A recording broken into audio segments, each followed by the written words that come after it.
गरियाबंद जिला चिकित्सालय में सिविल सर्जन और बाबू ने मिलकर पिछले 1.5 साल से 12 से 15 लाख रुपए से अधिक की राशि का गबन कर लिया है।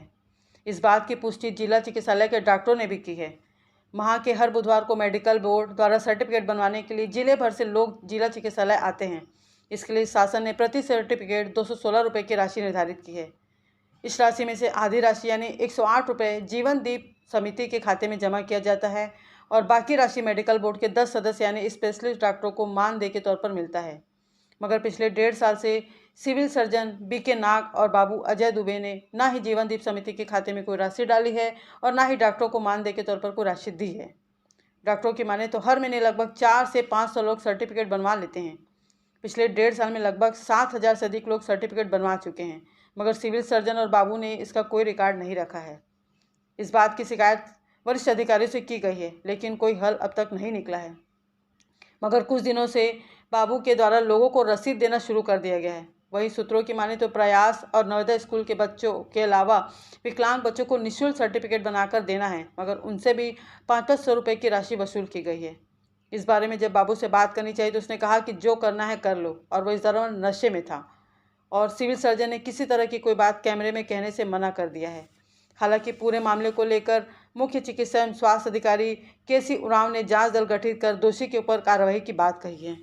हाँ, अभी हम लोग को नहीं मिला है मानदेय। सब हम लोग मेडिकल बोर्ड के मेंबर्स लोग को अभी किसी को मानदेय नहीं। क्या सिर्फ जीवनदीप समिति में जाता है, कुछ पार्ट हम लोगों को मानदेय के रूप में मिलता है, लेकिन अभी पिछले 1 साल से अभी कोई भी मानदेय नहीं मिला है। ये लगभग औसतन हर हफ्ते 50 से 100 लोग आते हैं। तो उस हिसाब से अगर सोचा जाए तो 3 से 4,000 लोगों का, कई बार ज़्यादा लोग भी आ जाते हैं, 200-200, 300-300 लोग भी आते हैं, है ना? तो उस हिसाब से 4 से 5,000 तक का उसकी राशि उस तक की राशि नहीं मिली। उसके बारे में ऐसा कोई अपने पास भी रिटर्न में कुछ, लेकिन कुछ लापरवाही रहता है तो उसके लिए तुरंत हम लोग बोलते हैं। आपकी जानकारी सही है। काफ़ी समय से लगभग 1 वर्ष से मानदेय की प्रोत्साहन राशि है चिकित्सकों को नहीं मिली।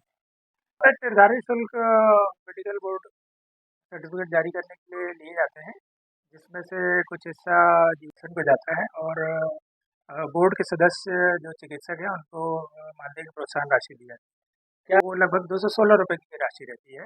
उसमें से कुछ हिस्सा मेडिकल बोर्ड के चिकित्सकों को दिया जाता है और मेडिकल बोर्ड के सदस्य कुछ और स्टाफ जो कार्य कर रहे हैं उनमें वितरित होता है। तो वो लगभग काफ़ी लंबे समय से नहीं मिली। कितनी हो रही हैं, तो उनमें से जितनी भी राशि आई होगी उनमें से डिस्ट्रीब्यूशन अभी तक नहीं हुआ है लगभग 1 वर्ष से। मेडिकल बोर्ड जिला चिकित्सालय गरियाबंद के द्वारा एक महत्वपूर्ण कार्य है, जिसमें मेडिकल विशेषज्ञ, सर्जिकल विशेषज्ञ, आर्थोपेडिक विशेषज्ञ और मानसिक रोग विशेषज्ञ, इनके द्वारा मरीजों का या फिर जो हितग्राही जिनको सेवाएं या नौकरी ज्वाइन करना रहता है, उनके लिए एक मेडिकल बोर्ड सर्टिफिकेट बनाई जाती है। और यह जो तिथि हर बुधवार को जो है तय की गई है, प्रत्येक महीने की हर गुरुवार को, हर बुधवार को। तो उसमें जो है एक निर्धारित शुल्क शासन के द्वारा तय किया गया। उस शुल्क जो है ना, मेडिकल बोर्ड जिला चिकित्सालय गरियाबंद में जमा किया जाता है और वहाँ का जो संबंधित क्लर्क दुबे जी के द्वारा यह जो कार्रवाई पूरी की जाती है और जिनको जिनको उसका पारिश्रमिक देना है वो श्री दुबे जी के द्वारा दिया जाता है। और सिविल सर्जन डॉक्टर नाग के द्वारा उनको दुबे जी को निर्देश दिया गया है, परंतु उनके द्वारा लापरवाही की जा रही है, जिसके लिए अभी कलेक्टर महोदय का निर्देश आया था, जिसमें हमारे विकासखंड कार्यक्रम प्रबंधक, जिला कार्यक्रम प्रबंधक सुश्री सोनल ध्रुव के द्वारा जांच की जा रही है। अभी जो पीड़ित पक्ष है, जैसे जो चिकित्सा अधिकारी सर्जन है, उनको भी कहा गया है कि वो अभी रात 9 बजे तक जिला चिकित्सालय गरियाबंद में रुके और अपना अपना पक्ष, जो जांच अधिकारी जिनको कलेक्टर सर ने नियुक्त किया है, वो पहुंचे, उनके पास अभी जाकर के अपने पक्ष में अपना पूरा बयान दर्ज कराएंगे और क्या क्या तथ्यात्मक जानकारी है उनको जो अभी प्रस्तुत करेंगे।